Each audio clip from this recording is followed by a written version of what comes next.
来继续要来讲中南部，前一阵一直咧落雨，了后搁出大日头，一寡菜拢烂去。台北市场大宗的蔬菜，今年就比旧年起2成，高丽菜起上限起8成，一粒高山高丽菜竟然要235块。老板，可以帮我称一下这高丽菜多少钱吗？这一颗235块。一粒内产的高丽菜半斤是28块，称起来都要235啊。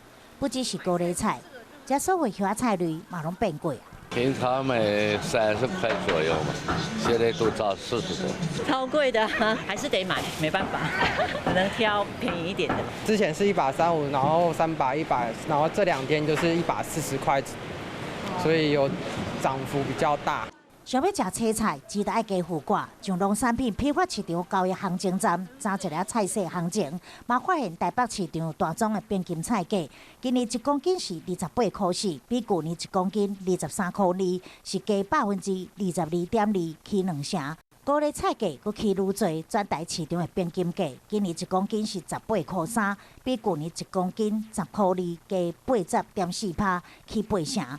为什么今年的青菜会贵遐尼多？最近的雨量比较多，今年的这种天气很不稳定。比如说昨天下雨，今天太阳出来的话，整个都腐烂掉。